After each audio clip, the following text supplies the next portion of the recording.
जय श्री कृष्ण स्टूडेंट्स।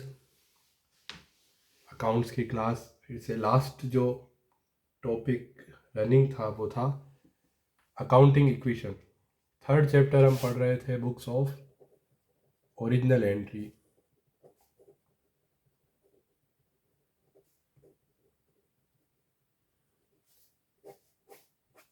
उसमें समझाया था जहाँ पर फाइनेंशियल ट्रांजैक्शन को सबसे पहले रिकॉर्ड किया जाता है वो जो बुक्स होती है वो होती है बुक्स ऑफ ओरिजिनल एंट्री, जिसमें आता है जर्नल एंड सब्सिडरीज बुक्स।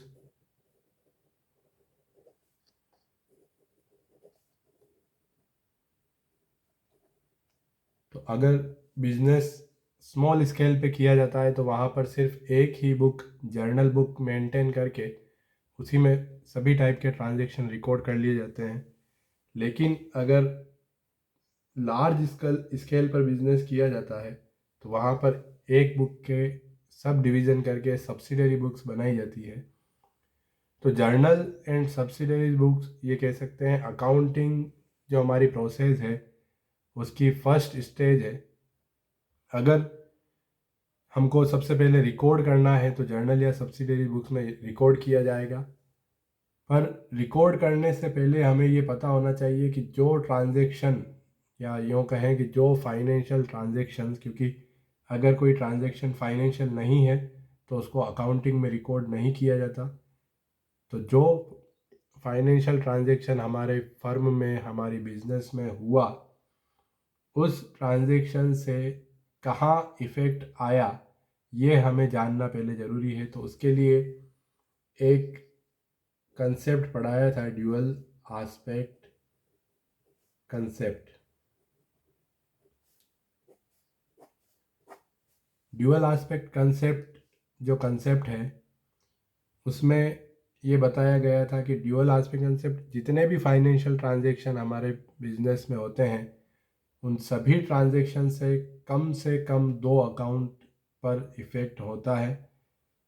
उन अकाउंट में से एक को डेबिट और एक को क्रेडिट किया जाता है। तो डेबिट और क्रेडिट जो है यही पूरी अकाउंटिंग है। हमें ये नॉलेज होना चाहिए जो ट्रांजैक्शन हुआ उसमें से किसको डेबिट किया जाना है और किसको क्रेडिट किया जाना है। पर उसके लिए पहले हमें रिकॉर्ड करने से पहले ये पता होना चाहिए कि इफ़ेक्ट का आया। तो ड्यूअल आस्पेक्ट कंसेप्ट कहते हैं कि हर ट्रांजैक्शन से डेबिट और क्रेडिट दो साइड पर इफेक्ट होता है, जिसे हम एसेट्स और लाइबिलिटीज़ भी कह सकते हैं।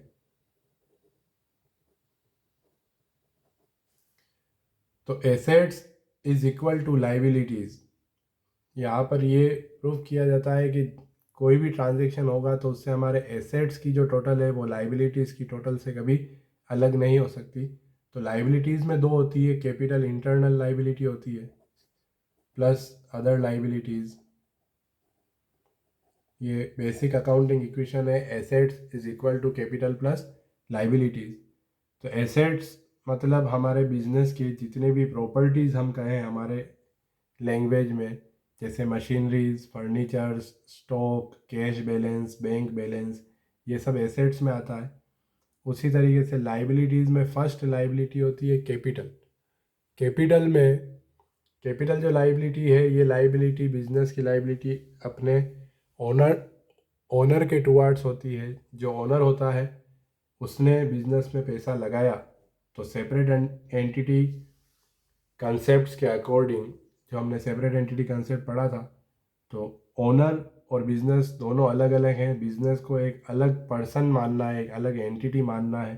तो बिजनेस ये मानता है कि कैपिटल जो है ये मेरे लिए लाइबिलिटी है, ओनर का पैसा मैंने लिया है तो मुझे इन फ्यूचर ये पैसा वापस ओनर को रिटर्न करना है। तो ये लाइबिलिटीज़ मतलब जितने भी पेमेंट, हिंदी में कहते हैं जितने भी दायित्व, जिम्मेदारियां हैं बिजनेस की, कि कभी ना कभी उस पैसे का पेमेंट वापस करना है, तो वो सब लाइबिलिटीज़ में आता है। तो assets is equal to capital plus liability, ये कहलाता है अकाउंटिंग इक्वेशन।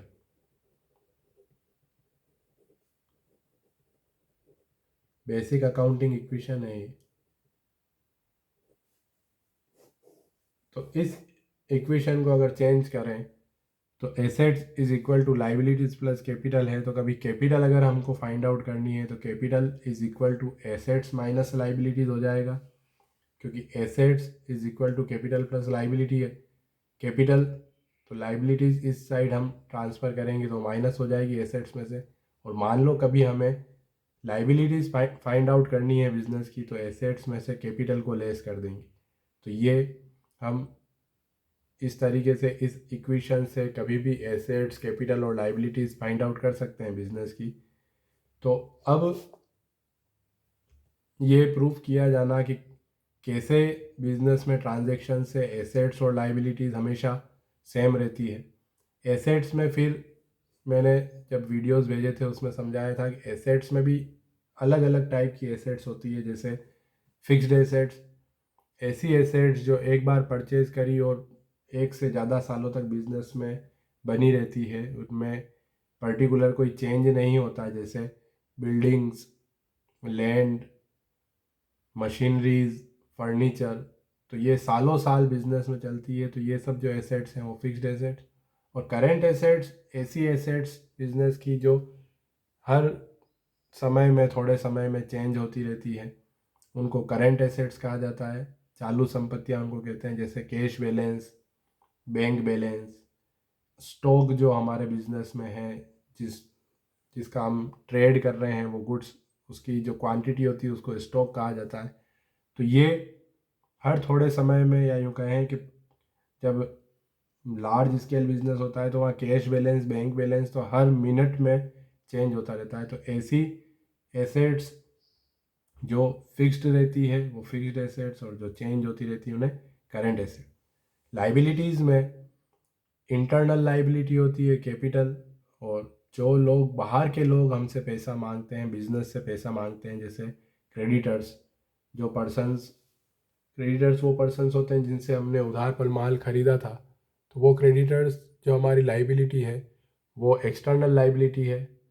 ऐसे ही बैंक से लोन लिया हो तो बैंक लोन, इस तरीके से जो एक्सटर्नल पर्सन्स के टुवर्ड्स जो हमारी लाइबिलिटी होती है वो सब एक्सटर्नल लाइबिलिटी। तो मैंने अकाउंटिंग इक्वेशन लास्ट जो वीडियोस में तुमको समझाए थे, मैं एक बार और वापस रिवाइज करता हूँ। ट्रांजैक्शन लिखता हूँ मैं, जैसे हम बिजनेस की स्टार्टिंग से जब लें तो सबसे पहले बिजनेस स्टार्ट करने के लिए कैपिटल इन्वेस्ट की जाती है। बिना कैपिटल इन्वेस्ट किए कोई भी बिजनेस स्टार्ट नहीं होता। तो फर्स्ट ट्रांजैक्शन में लेता हूँ, जैसे स्टार्टेड बिजनेस विथ कैश ₹1,00,000। ये मानते हैं जो ओनर है उसने 1,00,000 रुपए से बिजनेस स्टार्ट किया। उसके बाद मैं ट्रांजैक्शन लेता हूँ, परचेज्ड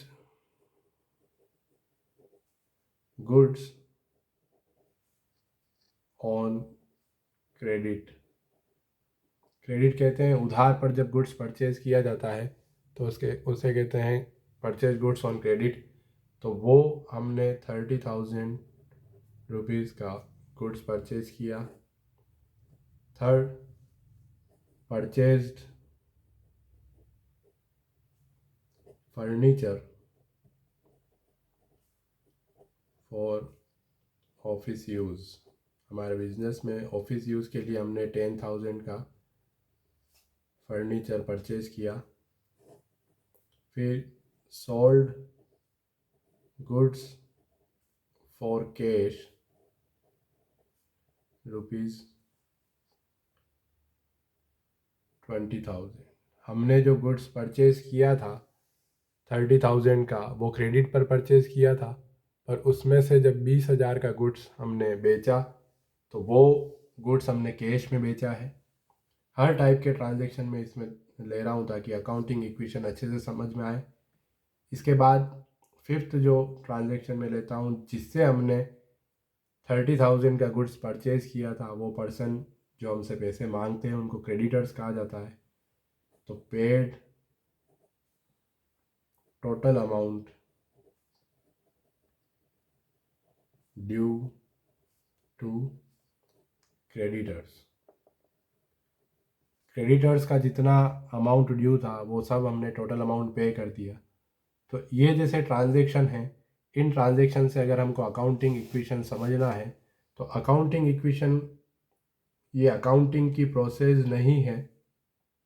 अकाउंटिंग इक्वेशन सिर्फ इसलिए समझाया जाता है ताकि अकाउंटिंग प्रोसेस तुमको समझ में आए।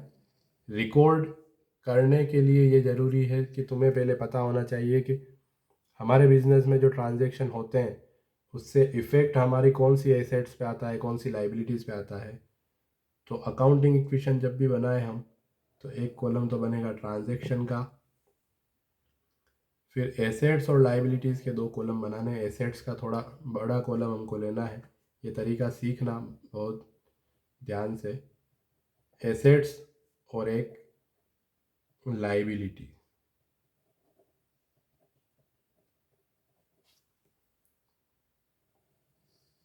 तो हमें हर ट्रांजैक्शन से ये प्रूव करना है कि एसेट्स की टोटल लाइबिलिटीज़ की टोटल से हमेशा सेम होगी, ये कभी भी चेंज नहीं हो सकता।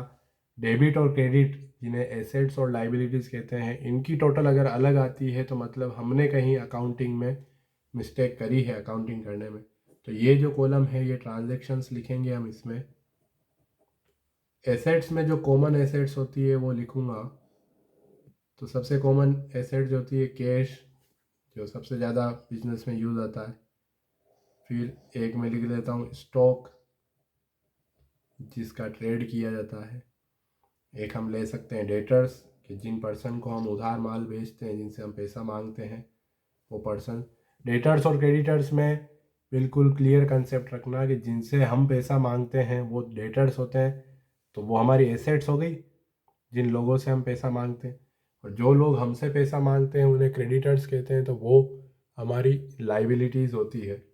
तो कैश, स्टॉक, डेटर्स, और एक में ले लेता हूँ फिक्स्ड एसेट, जिसमें फर्नीचर, मशीन, बिल्डिंग, इन सब को एक साथ लिख लेंगे फिक्स्ड एसेट्स।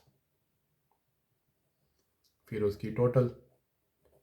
इसी तरीके से लाइबिलिटीज़ में फर्स्ट लाइबिलिटीज़ कौन सी है बिजनेस की, तो कभी भी कोई पूछे तो फर्स्ट लाइबिलिटी होती है कैपिटल। बिजनेस को जब हमने सेपरेट एंटिटी माना है, एक अलग आदमी मानना है, तो उसके पास खुद के पास तो कोई पैसा था नहीं। उसको पैसा कहाँ से मिला बिजनेस करने के लिए, तो ओनर ने दिया।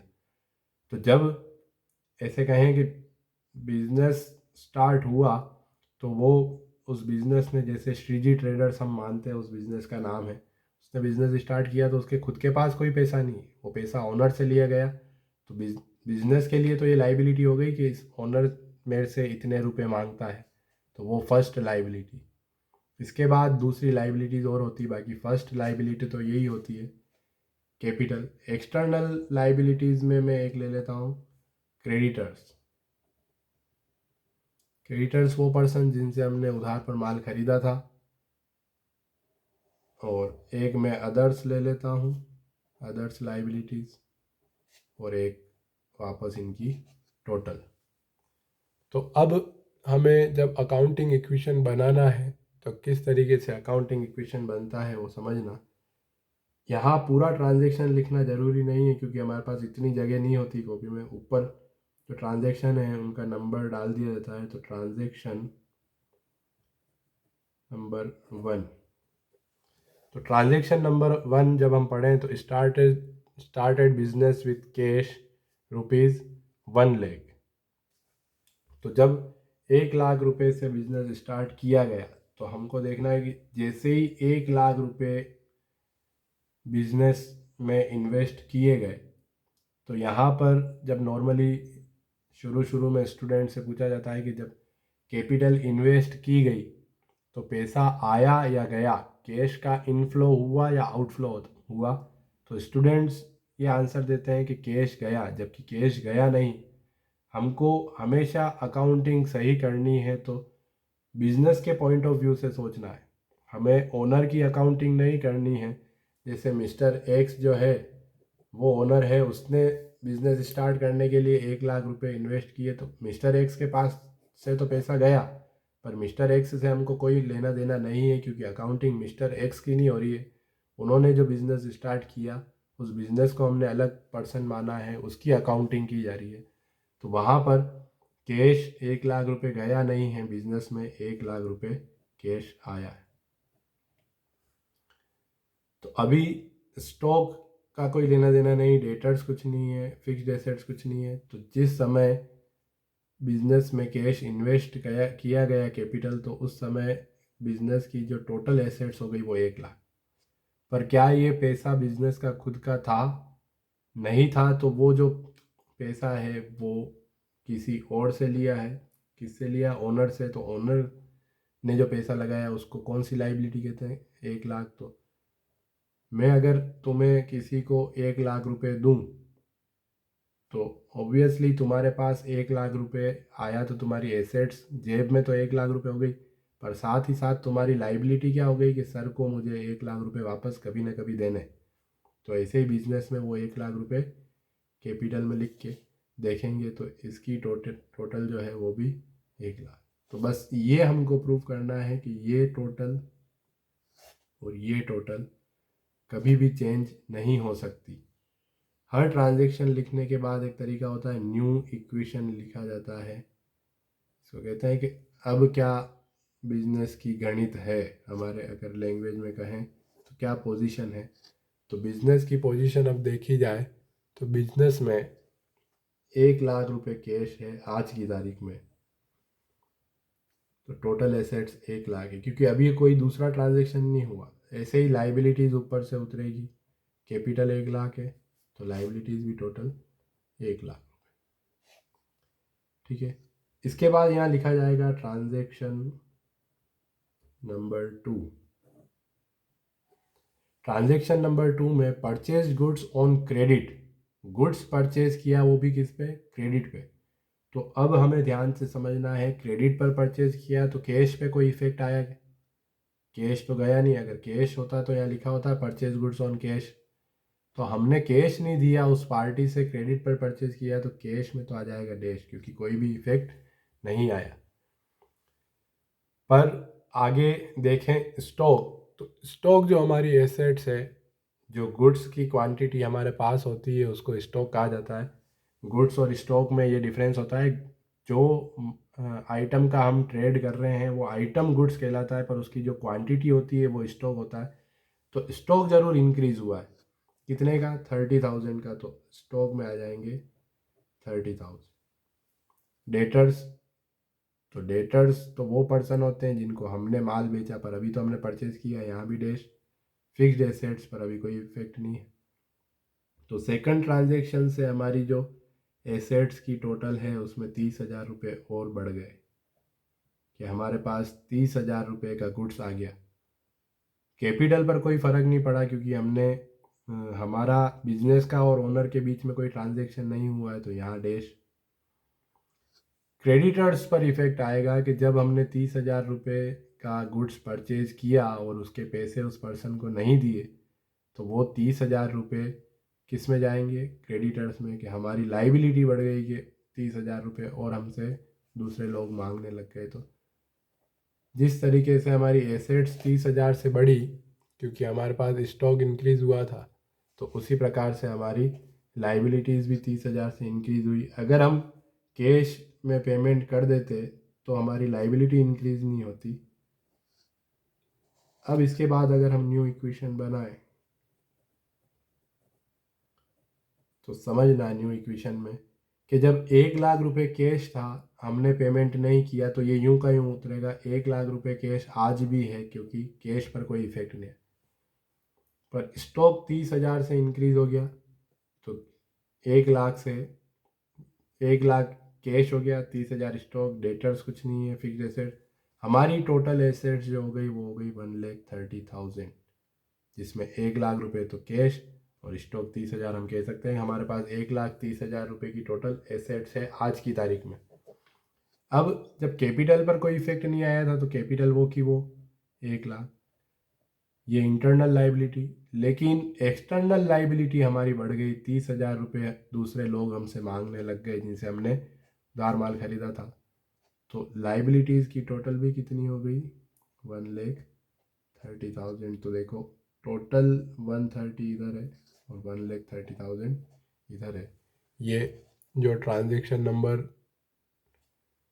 सेकंड है, उसके बाद हमने देखा। अब ट्रांजैक्शन नंबर थर्ड, ये मैं लिखता हूँ, purchased furniture for office use. Office use के लिए फर्नीचर परचेज किया। तो जब कभी भी हमको ये कहे, किसी का नाम नहीं हो या ऐसे कहे कि क्रेडिट पे नहीं किया, तो हमें यही मानना है कि फर्नीचर जो परचेज किया गया वो कैश में किया गया। अगर क्रेडिट पर किया जाता तो किसी पर्सन का नाम होता है कि उस पर्सन से हमने परचेज किया, या क्लियर जैसे ऊपर वाले ट्रांजेक्शन में लिखा हुआ है कि क्रेडिट में किया गया। तो हमें क्या मानना है कि हमने 10,000 रुपये का जो फर्नीचर है वो ऑफिस यूज़ के लिए ख़रीदा, तो कैश पे इफ़ेक्ट आएगा या नहीं।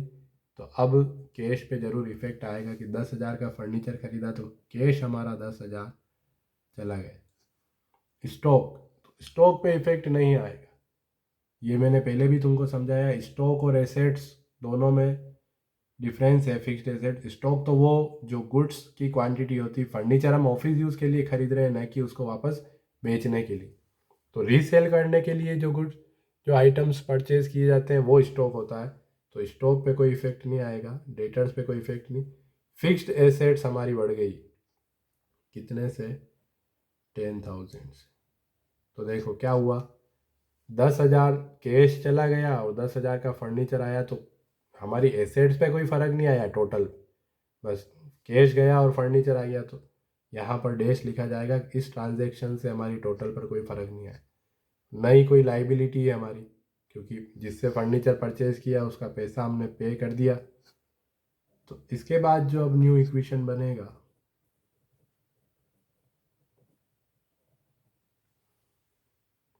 वो न्यू इक्वेशन क्या बनेगा, जब कैश 1,00,000 था उसमें से 10,000 लेस हो गया, तो जो बचा हुआ है वो है 90,000। स्टॉक 30,000 ही था जो हमने ख़रीदा था, उसमें से अभी किसी को बेचा नहीं है। डेटर्स अभी तक नहीं आए। फिक्स्ड एसेट्स हमारी बढ़ के 10,000 रुपये हो गई।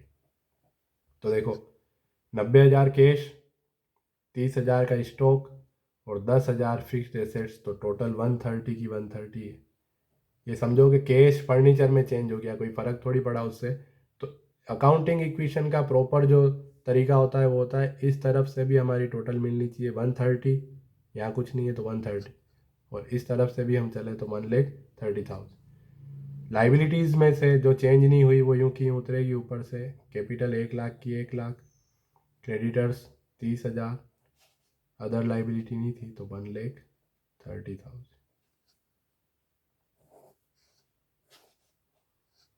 तो ये न्यू इक्वेशन बना ट्रांजैक्शन नंबर 3 के बाद।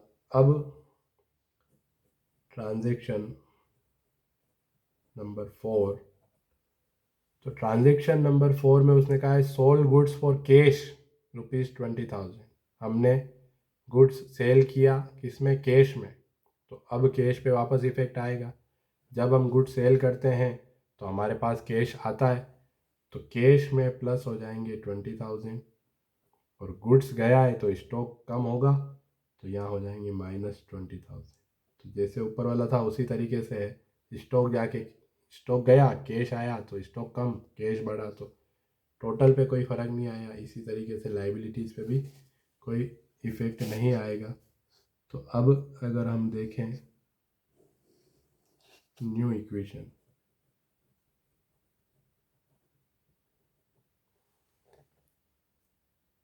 ये अकाउंटिंग इक्वेशन सिर्फ इसलिए समझाया जा रहा है ताकि तुमको ये पता चले कि जब हम जर्नल एंट्रीज करेंगे तो हर एक ट्रांजेक्शन से इफेक्ट किस पे आ रहा है।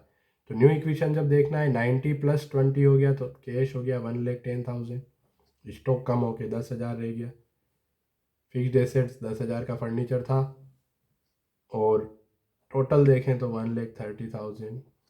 इधर से कैपिटल यूँ की उतरेगी, क्रेडिटर्स 30,000 है ही, तो इधर की टोटल भी 1,30,000।